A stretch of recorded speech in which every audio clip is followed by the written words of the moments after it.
Que alegria, irmãos, de podermos viver mais um dia nessa segunda-feira dessa semana tão importante que é a Semana Santa, a semana que nos santifica, a semana que vai nos levar a uma nova recriação da nossa humanidade, mas também da nossa vocação, das relações uns com os outros.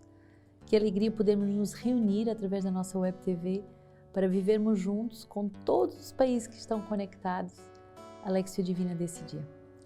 Se as leituras dadas pela Igreja são cada dia muito inspiradas e muito ricas, é verdade que a Semana Santa é de uma riqueza incrível. É como se fosse um grande resumo de toda a história da salvação. Então eu lhe convido verdadeiramente a fazer fielmente todos os dias a sua Lexio. Eu não quero fazer a Lexio no seu lugar, mas eu quero inflamar o seu coração para motivá-lo a tomar o tempo com a Palavra de Deus. Porque é verdade que a Palavra de Deus vai tocar o meu coração, vai converter o meu coração, vai falar o meu coração de um modo único e particular. Porque cada alma é única e particular, mas ela tem algo de único e particular a lhe dizer. Então abra o seu compêndio. Se ainda não tem o seu compêndio, eis um ótimo presente de Páscoa para você, para a sua família, para os seus vizinhos e amigos. Se não tem, inscreva-se no nosso portal e que lhe enviaremos. Mas aprenda esse exercício como um grande presente de Deus para entrar na intimidade com o Verbo. E quem ora com a Palavra de Deus nunca está só. Desconhecer as Escrituras é desconhecer a Cristo. Ninguém pode dizer que ama Jesus, que é cristão, que é católico, se não conhecer profundamente a Palavra de Deus. E conhecer na Palavra de Deus não é um verbo intelectual, de uma ciência intelectual para uma elite muito inteligente. Conhecer é o mesmo verbo de um homem que conhece a sua esposa, que se une à sua esposa e que formam uma só carne. Enquanto nós dizemos conhecer o verbo, quer dizer que nós nos unimos esponsalmente ao verbo. Nós acolhemos a semente que ele quer nos dar naquele dia para engravidarmos do verbo. É isso mesmo. Para engravidarmos do verbo, para darmos à luz uma vida divina. E aí São Paulo vai nos dizer, não sou eu mais que vivo, é Cristo que vive em mim. Quer dizer que eu engravido de uma vida que não é a pequena vida medíocre, egoísta que eu sonhei para mim. É a vida divina que Deus plantou no meu coração. O que adianta ao homem ganhar o mundo inteiro se perder a sua vida? Esses dias da Semana Santa são de uma densidade espiritual muito forte. E quero vos exortar a recebermos hoje essas 3 leituras que nos são dadas para vivermos bem o mistério de hoje. Abra a sua Bíblia em Profeta Isaías, capítulo 42, do versículo 1 ao 7. E é muito bom você anotar o que Deus lhe fala. Nesses 5 pequenos passos, leitura, meditação, oração, contemplação e resolução. Anote o que Deus lhe fala.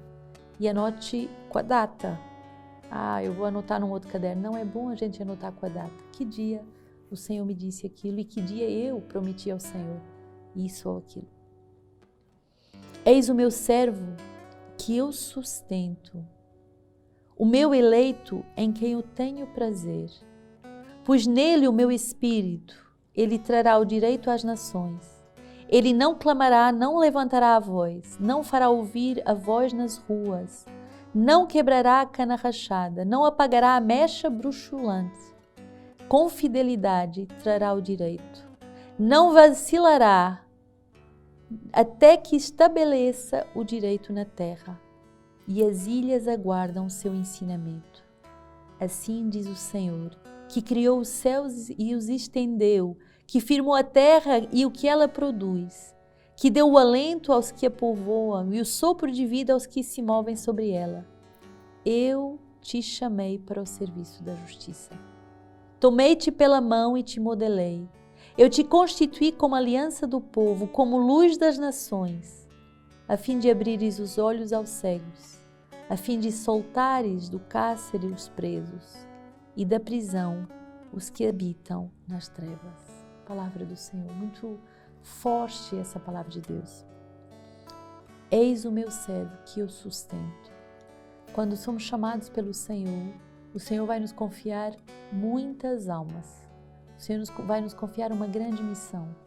E face à grandeza da missão, face à grandeza de tudo aquilo que o Senhor nos confia, nós podemos às vezes tremer nas bases e dizer, Senhor, eu não dou conta. É melhor chamares um outro, porque eu não dou conta. É melhor chamares uma outra pessoa.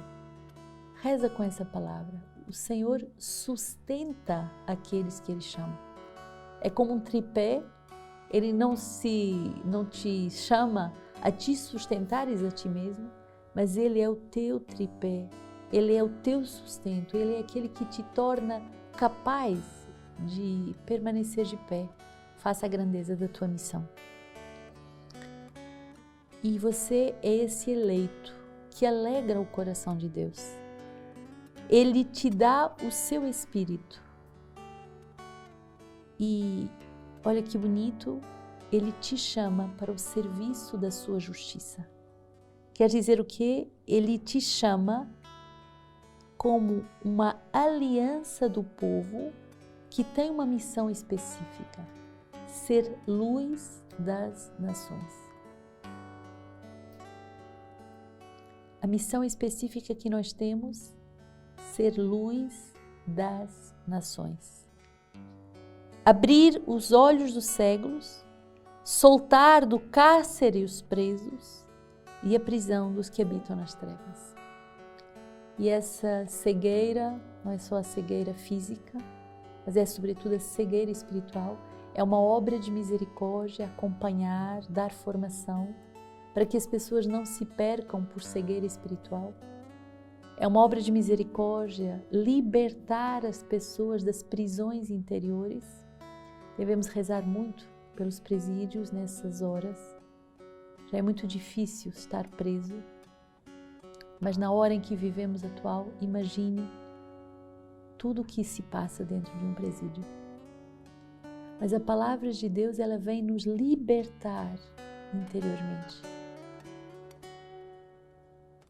Ela vem libertar os que estão presos nas trevas. Bonito o salmo que a liturgia hoje nos dá, o Salmo 27, que vai dizer que finalmente o homem aspira pela face de Deus. Nós corremos à volta de tantas coisas, nós corremos atrás de tantas coisas, nós enchemos a nossa vida com tanta coisa, mas finalmente fomos criados para o face a face. E a nossa alma só é saciada quando encontrar o Senhor face a face. Santo Agostinho tem uma palavra muito forte. Procurei-te fora e estavas dentro. Tarde te amei. Mas uma palavra que cantamos nas completas cada vez, que diz assim: o meu coração está inquieto enquanto não repousa em ti. O Senhor é a minha luz e a minha salvação, de quem terei medo? O Senhor é a fortaleza da minha vida, frente a quem temerei? Quando os malfeitores avançam contra mim para devorar minha carne, são eles meus adversários e meus inimigos que tropeçam e caem. Ainda que um exército acampe contra mim, meu coração não temerá. Ainda que uma guerra estoure contra mim, mesmo assim estarei confiante. Uma coisa peço ao Senhor, a coisa que procuro, é habitar na casa do Senhor por todos os dias da minha vida, para gozar da doçura do Senhor e meditar no seu templo. Eis aquilo que devemos pedir: habitar na casa do Senhor todos os dias da nossa vida e gozar da doçura do Senhor. Hoje a sociedade é tão ávida de prazeres, de gozo. Aquilo que sacia o coração do homem é a presença de Deus. É essa doçura do Senhor que vem pela meditação da sua palavra no seu templo, isto é, na sua intimidade. Pois ele me oculta na sua cabana no dia da infelicidade. Ele me esconde no segredo da sua tenda e me eleva sobre uma rocha. Agora minha cabeça se ergue sobre os inimigos que me cercam. Sacrificarei em sua tenda sacrifícios de aclamação. Cantarei e tocarei em honra do Senhor. Ouve, ó Senhor, o meu grito de apelo. Tem piedade de mim e responde-me. Meu coração diz a teu respeito, procura a sua face. É a tua face, Senhor, que eu procuro. Não me escondas a tua face.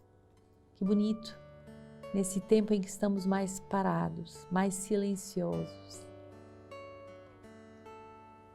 Escuta a voz do Senhor.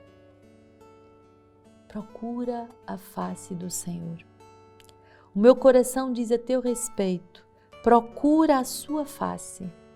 É a tua face, Senhor, que eu procuro, não me escondas a tua face. Não afastes o teu servo com ira, tu és o meu socorro. Não me deixes, não me abandones, meu Deus Salvador. Meu pai e minha mãe me abandonaram, mas o Senhor me acolhe. Tão forte essa palavra. Meu pai e minha mãe me abandonaram, mas o Senhor me acolhe. Ensina-me o teu caminho, ó Senhor, guia-me por vereda plana, por causa daqueles que me espreitam. Não me entregues à vontade dos meus adversários, pois contra mim se levantaram falsas testemunhas, respirando violência. Eu creio que verei a bondade do Senhor na terra dos vivos. Espera no Senhor e sê firme. Fortalece o seu coração e espera no Senhor. Palavra do Senhor. Espera no Senhor e sê firme. Todas as vezes que eu não busco a face do Senhor, mas eu me olho para as criaturas. Todas as vezes que eu não busco esperar no Senhor, eu desabo. Eu me torno instável, inconsequente. Eu me torno inconsequente. Ora muito animado, ora muito decepcionado e desanimado, querendo largar tudo. O que dá solidez à nossa vida é contemplar a face do Senhor. É não se olhar, é olhar Deus que te chama.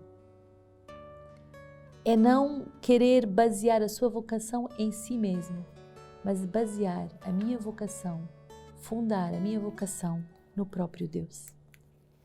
E é muito bonito hoje a passagem do Evangelho que nos é dada. Marta, Maria e Lázaro à mesa com Jesus. Essas duas mulheres que, quando viram o seu irmão Lázaro, ambas gritaram: Senhor, aquele que tu amas, não é aquele que eu amo, é aquele que tu amas, está doente. Se tivesses aqui, ele não teria morrido. Vem e vê.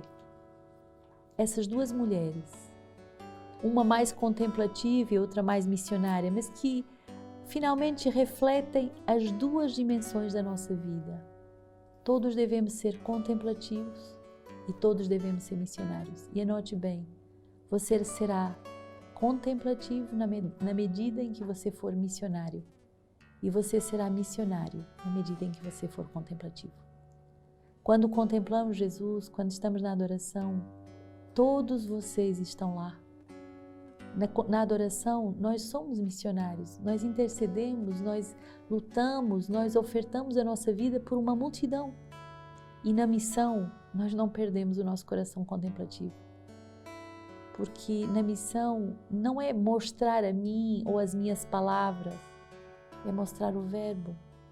Então, quando saímos em missão, devemos como que ir escondidos atrás do verbo, deixar o verbo falar. Vamos em missão como contemplativos. E hoje é muito bonito porque depois de Jesus ter ressuscitado Lázaro e entregado Lázaro de novo à igreja para que a igreja o desate, agora vemos Lázaro sentado à mesa. 6 dias antes da Páscoa, na altura em que estamos hoje, Jesus foi a Betânia, onde estava Lázaro, que ele ressuscitara dos mortos. Ofereceram-lhe aí um jantar. Marta servia e Lázaro era um dos que estavam à mesa com ele. Então Maria, tendo tomado uma libra de um perfume com nardo puro, muito caro, ungiu aos pés de Jesus e enxugou com seus cabelos, e a casa inteira ficou cheia do perfume de bálsamo. O que é esse perfume nardo puro, muito caro? É a nossa vida derramada aos pés de Jesus. É a vida contemplativa, todas as horas, todos os momentos em que nos derramamos aos pés de Jesus, nós enchemos a casa, a comunidade, a igreja, o universo desse bom odor do perfume de Cristo, que é a ressurreição. Nós não usamos outro perfume a não ser esse perfume da ressurreição de Cristo. O perfume daqueles que contemplam Cristo. Disse então Judas Iscariotes, um dos seus discípulos, aquele que o entregaria. Então, de novo, dois contextos. Uma comunidade de amor reunida, uma família, são 3 irmãos, Lázaro, Marta e Maria, reunidos à volta de Jesus. E de novo, Judas, sozinho, do lado de fora da comunidade, julgando, maquinando, calculando. Qual desses 2 cortejos você quer fazer parte? Judas, aquele que o entregaria, um dos seus discípulos, não era uma pessoa qualquer, ele foi chamado. Porque não se vendeu esse perfume por 300 denários para dá-lo aos pobres. Ele disse isso não porque se preocupasse com os pobres, mas porque era ladrão e, tendo a bolsa comum, roubava o que aí era posto. Olha como ele é cego, não entende esse gesto profético, esse gesto de amor, de adoração dessa mulher, e vai se esconder como se amasse muitos pobres, vai dizer que se preocupa muito com os pobres, mas na verdade ele quer roubar o dinheiro da caixa comum. É bonito, essa bolsa comum é a bolsa da providência. É assim que nós vivemos, pomos tudo em comum e nada diz que é seu. Deus nos dá dons, Deus nos confia bens, mas eles não são nossos. E a gente vê que num instante, alguém que era muito milionário pode perder tudo. Nada é nosso, tudo é de Deus. Porque não se vendeu esse perfume por 300 denários para dá-lo aos pobres. Disse Jesus, deixai-a. Ela conservou este perfume para o dia da minha sepultura. Pois sempre tereis pobres convosco, mas a mim nem sempre tereis. Sempre que escuto essa palavra, tereis pobres sempre convosco. Dentro dessa pobreza, dentro dos pobres, você pode dizer também, tereis trabalho, tereis tantas coisas que te afastam do Senhor. Mas estar com o Senhor, nem sempre vamos ter tempo para isso. Aproveita o tempo que te é dado. Santa Teresinha tem uma frase muito bonita, ela diz assim, compreendi o valor do tempo que me é dado. Esta Semana Santa talvez seja a única Semana Santa da sua vida em que você vai poder fazer um retiro de 7 dias. Misteriosamente, o Senhor te parou nesses 7 dias para poder viver uma verdadeira Semana Santa. Um retiro de recriação pessoal da tua vocação, da tua comunidade, da tua família. Deixai-a. Ela conservou esse perfume no dia da minha sepultura, quer dizer, o gesto que ela fez é um gesto profético. O perfume simboliza o desaparecimento do mau cheiro que traz a morte. A pessoa que morre, logo o corpo se decompõe e há um cheiro mau que exala. O perfume profetiza a ressurreição. Pois sempre tereis pobres convosco, mas a mim nem sempre tereis. A grande multidão de judeus, tendo sabido que ele estava ali, veio não só por causa de Jesus, mas também para ver Lázaro, que ele ressuscitara dos mortos. Por isso, os chefes dos sacerdotes decidiram então matar também a Lázaro, pois por causa deles, muitos judeus se afastaram e acreditaram em Jesus. Palavra da salvação. Impressionante que Lázaro, eu acho que é o único homem que teve que morrer 2 vezes. Porque ele morreu uma primeira, Jesus ressuscitou, e vai morrer uma segunda, porque há um complô também para retirá-lo, impedi-lo de testemunhar essa obra de ressurreição. E aqui temos uma chave de leitura muito importante para a evangelização. As pessoas se aproximam de Jesus não só por causa de Jesus, mas por causa de todos aqueles que por causa de Jesus têm as suas vidas transformadas. Me lembro de uma conversão de um homem que, ao se converter tão fortemente, várias pessoas vinham à comunidade para dizer: eu quero conhecer a comunidade onde esse homem se converteu, porque ele era um pecador público, muito conhecido na cidade. Muita gente se aproximará de Jesus se você e eu nos convertermos. Um dia um jornalista perguntou a Madre Teresa de Calcutá: mas o que tem de errado na igreja? E o jornalista apontava várias coisas de errado na igreja, segundo o seu parecer. E Madre Teresa, com seu sorriso, com sua escuta profunda, ela diz assim: a única coisa que tem errado na igreja sou eu e você. Se eu e você, nessa Páscoa, nos convertermos, muitas pessoas vão voltar à união com Jesus. E muitas vezes a gente pede orações pelo nosso marido, pelo nosso filho, pela nossa esposa. Irmã, reze para que aquela pessoa se converta. E eu vou lhe dizer uma coisa, um segredo. Na verdade, quem tem que se converter sou eu. Tem uma palavra muito bonita do Cântico dos Cânticos: arrasta-me, corramos. Se você, nessa Páscoa, se deixar converter, uma multidão à tua volta vai ser convertida. É você que deve se deixar unir a Jesus. E uma multidão será convertida. E a leitura patrística de hoje vai nos empurrar nesse sentido. É a palavra de Santo Agostinho, século V, e ele diz assim: Deus não quis apenas nascer como homem entre os homens, mas quis também morrer pelas mãos dos homens que tinha criado. Que forte! Deus não quis apenas nascer como homem entre os homens, mas quis também morrer pelas mãos dos homens que tinha criado.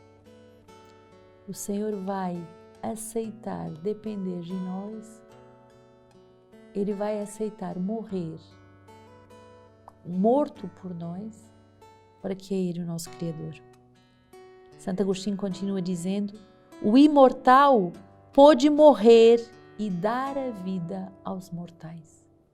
O imortal, o Deus imortal, pôde morrer e dar a vida aos mortais. E aí Santo Agostinho continua dizendo: reconheçamos corajosamente, irmãos, e proclamemos bem alto que Cristo foi crucificado por amor a nós. Digamos não com temor, mas com alegria, não com vergonha, mas com um santo orgulho. Cristo foi crucificado por amor a nós. O apóstolo Paulo compreendeu bem este mistério e o proclamou como um título de honra, como um título de glória. Ele, que teria muitas coisas grandiosas e divinas para recordar a respeito de Cristo, disse que não se gloriava destas grandezas admiráveis, mas ele se glorificava somente da cruz. Durante esses dias santos, nós vamos fazer essa experiência. Jesus vai morrer por mim na cruz. Ele que me chama a ser eleito, Ele que me chama a ter uma missão importante no mundo, a salvar almas, a libertar tanta gente cativa, a iluminar tantas pessoas cegas. Ele me sustenta com o seu Espírito Santo. E é muito bonito ver que Deus vai nos ensinar o segredo da fidelidade. Não te apoies sobre as tuas forças. Cada vez que você se apoiar sobre as tuas próprias forças, você vai afundar. Você vai desabar. Você vai se tornar inconstante, inconsequente. Você vai deixar de ser um irmão pascal, uma irmã pascal, com uma existência pascal, um filho pascal, uma filha pascal. E você vai ser Judas, aquele que trai, aquele que calcula, aquele que por nada vai perder o tudo. E depois nessa passagem bonita do Evangelho, Jesus nos ensina. Ele quer nos pôr à mesa. E muita coisa nessa Páscoa vai se viver à mesa. Esse ano somos chamados a viver tudo na igreja doméstica, à mesa. Na mesa da palavra, na mesa da comunhão, na mesa da refeição. Durante esses dias vou te exortar, põe uma mesa bonita, honra a mesa. A mesa é o lugar em que Jesus ensina os seus discípulos. Eu sou muito grata aos meus pais porque durante toda a nossa infância e adolescência, eles passaram muitas horas à mesa conosco. O tempo do jantar era sagrado. Nós tínhamos sempre um tempo longo à mesa. Esperávamos uns pelos outros para poder começar a jantar. Servíamos-nos uns aos outros, ninguém se servia a si mesmo. Ninguém reclamava dizendo que não gostava daquela comida. Tínhamos que elogiar todos os dias a comida que comíamos. E depois, a comida era apenas um pretexto para nos reunir. E para começarmos a falar de coisas profundas. Eu creio que a arte do acompanhamento eu comecei a aprender em casa, no seio da família, com essa escuta, com essa capacidade de pôr perguntas inspiradas, com esses conselhos dados na hora certa. E depois eu tinha a alegria, a minha mãe cozinhava, tinha uma regra lá em casa. A mãe cozinhava e depois o pai lavava a louça. E eu ia sempre ajudar meu pai a secar a louça. E aí eu tinha a parte bíblica da conversa. Secando a louça, muitas vezes o meu pai me falava de assuntos profundos. Me lembro o dia em que ele me dizia que o evangelho preferido dele era o Evangelho de São João. Nunca esqueci essa palavra. Me lembro também uma vez em que ele decidiu nos dar catequese. Nós estávamos naquela fase rebelde, em que ríamos de tudo e de todos. E o meu pai começou dizendo assim, vamos começar pelo princípio. Então, Mateus 1, e reuniu a família, me lembro como hoje, sábado. Vamos ler a palavra de Deus. E Mateus 1, e começou a dizer...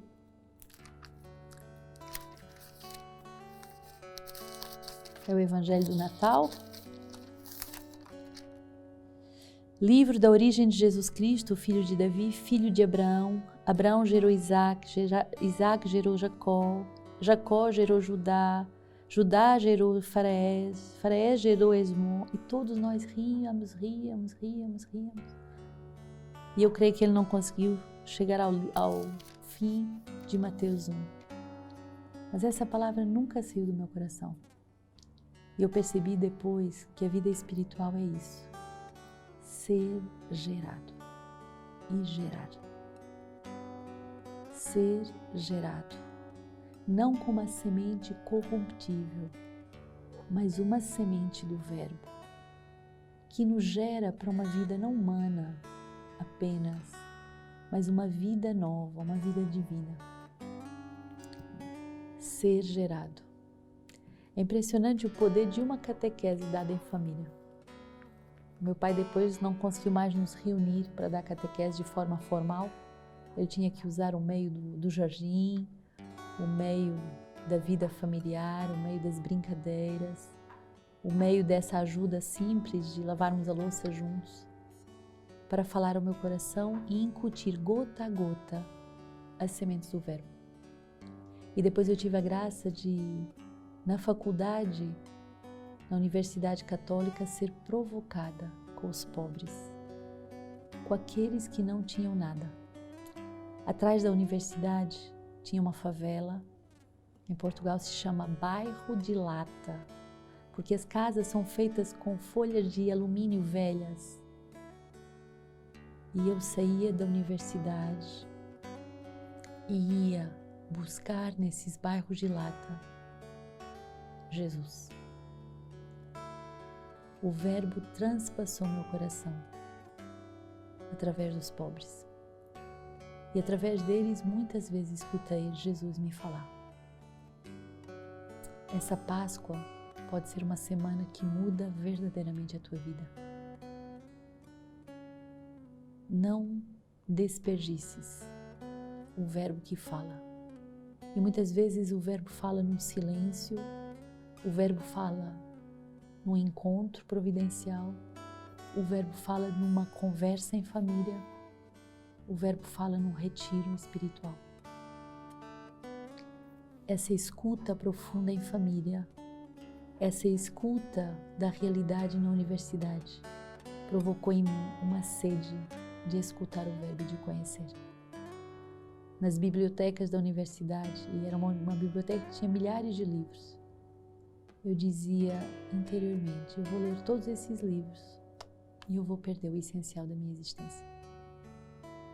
Busca o essencial. Busca o sentido da tua existência. Busca aquilo para o qual você foi criado. E não te deixes dispersar com as seduções desse mundo. Se você tem uma vocação para trabalhar no mundo, você deve vivê-la sem ser do mundo, sem se contagiar com o espírito do mundo. E para isso você deve verificar se você tem a força para viver assim. Alguns são chamados a viver em comunidade de vida, em comunidade de aliança. E através dessa família espiritual, o Senhor vai nos proteger desse espírito do mundo, desse relaxamento que faz com que eu tão facilmente possa atrair Jesus. Não esqueça, essa Páscoa é para você passar de Judas a esse coração pascal, a esse coração de verdade que escuta e não reluta. E por último, devo dizer que não há vocação sem renúncias. Uma vocação matrimonial, uma vocação familiar exige muitas renúncias. E as mães e os pais que me escutam sabem que é verdade. Nós casamos com o ideal que vamos viajar, que vamos fazer, que vamos construir, que vamos ser muito felizes e depois somos provocados com N ocasiões de renúncias. Tantas noites perdidas, tantos momentos em que o casal gostaria de se encontrar e não pode, gostaria de repousar e não pode, tem que trabalhar, e agora gostaria de trabalhar e também não pode, tem que ficar em casa. Não idealizemos a nossa vocação, mas a vocação para a qual o Senhor me chamar, essa sim, eu terei a força para vivê-la com plenitude, porque o Senhor é o meu sustento, Ele me sustentará. E a força do nosso sustento é a sua face, é buscar-nos contemplá-lo noite e dia. Nesse dia de segunda-feira da Semana Santa, decidamos com Jesus a correr para encontrá-lo. Jesus não se arrastou na Páscoa, Ele correu. E vocês vão ver o quanto essa Semana Santa vai passar rápido. Apesar de ser a semana mais profunda, mais importante, com os ofícios mais longos e ricos, ela vai passar muito rapidamente. E através da nossa web TV, queremos lhe dar a conhecer todos esses tesouros da liturgia, da palavra. Também estará à escuta daquilo que o nosso Santo Padre vai nos falar ao longo desses dias santos. Então caminhemos juntos como uma grande família espiritual que não está só, mas que caminha para o céu. E não esqueça, como Santo Agostinho nos lembrava, o imortal pôde morrer para nos dar a vida a nós que somos mortais. Um santo dia santo. Todos os dias são santos nesta Semana Santa. Aproveite cada instante para escutar o Verbo. Aproveitemos cada instante para rever a nossa vida face ao essencial daquilo que Ele nos propõe. Que Deus nos abençoe nessa esperança de termos uma vida recriada graças ao Verbo. Pai nosso, que estais nos céus, santificado seja o vosso nome. Venha a nós o vosso reino. Seja feita a vossa vontade, assim na terra como no céu. O pão nosso de cada dia nos dai hoje. Perdoai-nos as nossas ofensas, assim como nós perdoamos a quem nos tem ofendido. E não nos deixeis cair em tentação, mas livrai-nos do mal. Amém. Que a Virgem Maria durante esses dias santos nos acompanhe. Maria, Mãe do Verbo, aquela que vai gerar em nós o Verbo, a Palavra, aquela que vai permanecer fiel até o fim, aquela que não esmorece, porque ela busca contemplar a face de Deus. Em nome do Pai, do Filho e do Espírito Santo.